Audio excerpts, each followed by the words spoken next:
Minutes after 16-year-old Brenda Spencer started shooting, police officers arrived at the scene ready to take any necessary action in order to avoid any further bloodshed. On the 29th of January, 1979, in San Diego, California. I don't like Mondays. This livens up the day. The this that the murderer referred to was a horrific attack using a .22 caliber semi-automatic rifle on school children.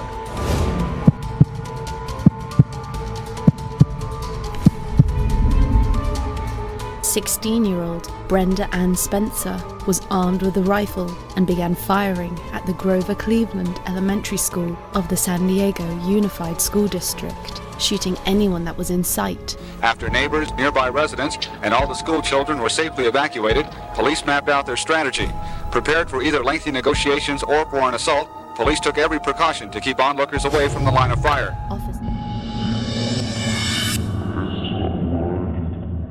Welcome back to The Female Criminal. Today, we're not examining a crime of passion or a moment of spontaneous rage.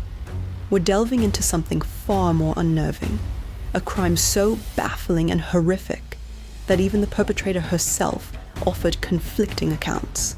This is the case of Brenda Spencer, a 16-year-old girl whose cold-blooded act of violence gave birth to a dark new chapter in American history, marking what is widely considered the nation's first school shooting. This is the story of the girl who didn't like Mondays.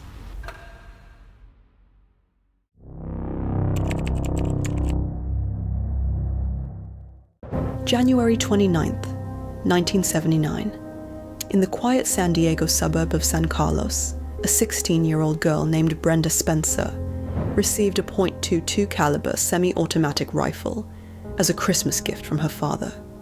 It was not the gift she had wanted. She had asked for a radio, but it was the weapon that would define her legacy. Spencer was a deeply troubled teenager. Acquaintances described her as a problem child with a history of drug and alcohol abuse. I basically know what happened. Through reading the police reports? Through reading the reports and things. But it's still because I was so many drugs and stuff, and it's just really fragmented on what I remember. And a sinister fascination with violence, once even breaking windows at Cleveland Elementary School with a BB gun. She told her classmates she was going to do something to get on TV, a chilling premonition of the terror to come. The crime itself, I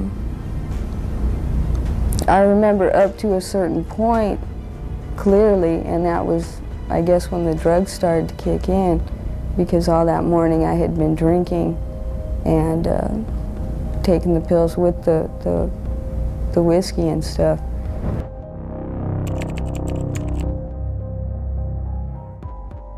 On the morning of a chilly Monday, Brenda Spencer took her rifle, positioned herself inside her home directly across the street from Cleveland Elementary, and began to fire. The target.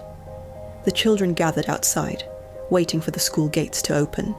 There were allegations that Brenda Spencer got the rifle, loaded it, planned all of this, and shot those people. Yeah, and they made it look like, you know, just for the fun of it and stuff, which is totally senseless. There's, every day I live with, you know, the knowledge that I took the lives of two men. She fired 36 rounds, 11 of which hit their targets. Principal Burton Ragg and custodian Mike Sucker rushed to save the children, shielding them from the gunfire. In a heroic act of selflessness, both men were shot and killed. A police officer who responded to the scene, Robert Robb, was also wounded in the neck. Do you remember the gun? Mm-hmm. I remember the rifle because I had gotten that a month previous. As a Christmas present? Mm-hmm. Yeah, it was for Christmas. From your father? Mm-hmm. The initial barrage of gunfire lasted for approximately 16 minutes before police swarmed the area. The school itself, a place of learning, had become a war zone. Do you remember loading the gun? Do you remember pointing the gun? I remember looking out and seeing like commando types sneaking up on the house and stuff, and I don't remember actually going in and getting the rifle and loading it up, but I remember seeing them and being real scared and terrified.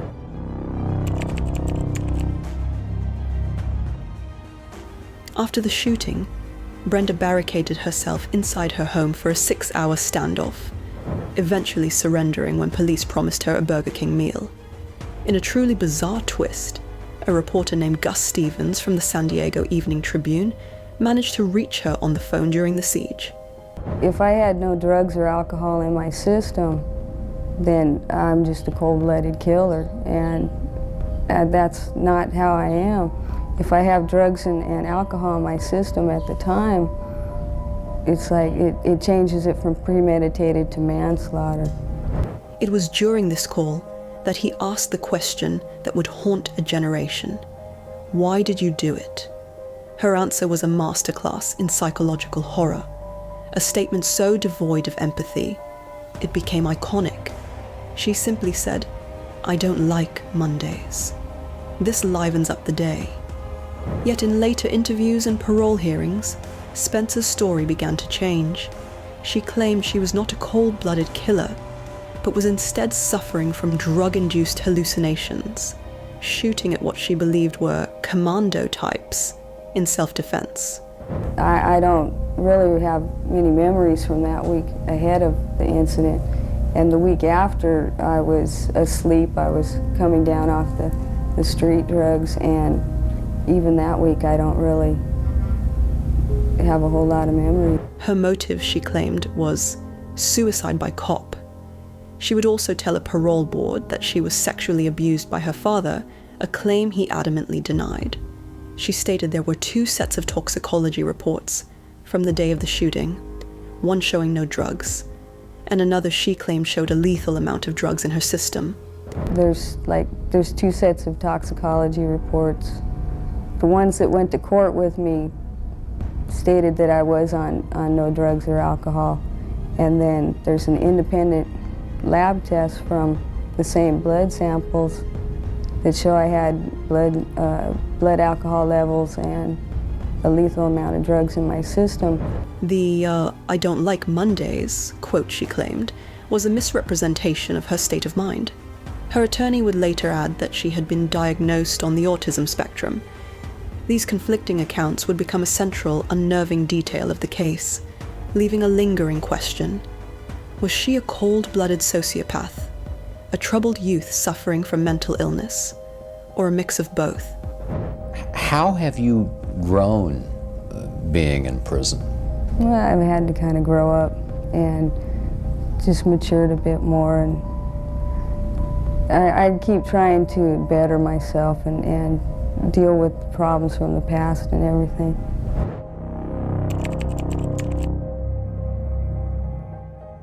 Brenda Spencer was charged as an adult and pleaded guilty to 2 counts of first-degree murder. She was sentenced to 25 years to life in prison. From the moment she entered the California Institution for Women in Chino. What are your hopes? What are your dreams for the future? Basically, they're the same as, I guess, everybody's. I'd like to have a normal life. You know, I came in really, really young, so I don't really know what it's like out there, you know, and dealing with the world as an adult. Her life was one of confinement and repeated scrutiny. She has since spent decades behind bars, growing from a confused teenager to a woman in her 60s. Over the years, she has faced a parole board multiple times, seeking a chance at freedom that has been consistently denied. Parole has been denied yet again for a woman who killed 2 people and hurt several others in a San Diego school shooting in 1979. She has been denied parole a total of 5 times. In 1993, 2001, 2005, 2009, and 2022. San Diego's I Hate Mondays killer has been denied parole for the 7th time. Brenda Spencer will stay behind bars, but ABC 10 News reporter Michael Chen explains why one victim's family is frustrated with part of the decision.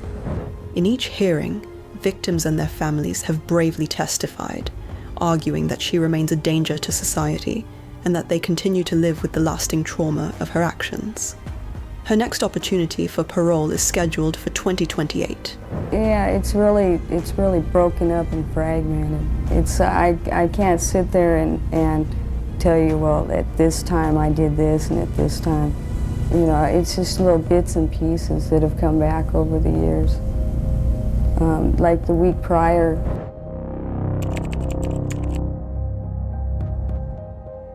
Brenda Spencer's actions were the first of their kind, inspiring a new wave of violence that plagues the nation to this day. Her chilling legacy stands as a stark reminder of the unique evil that can lurk beneath a seemingly ordinary face. Her chilling actions and iconic, unempathetic quote inspired the 1979 hit song by the Boomtown Rats, forever memorializing a phrase born from a tragedy. I can hear people out there saying that even though you were on drugs, you were cognizant because you took the rifle and you took aim and you shot those people. Actually, I wasn't, though. I really wasn't. And in the transcripts, her chilling legacy stands as a stark reminder of the unique evil that can lurk beneath a seemingly ordinary face. Brenda Spencer's actions were the first of their kind, inspiring a new wave of violence that plagues the nation to this day. Brenda Spencer is a female criminal whose actions send shivers down the spine. Thank you for confronting the darkness with us on The Female Criminal. If you found this video insightful, please give it a thumbs up, share it with a friend, and don't forget to subscribe. Your support helps the channel grow and allows us to continue bringing these stories to light. We'll see you in the next one.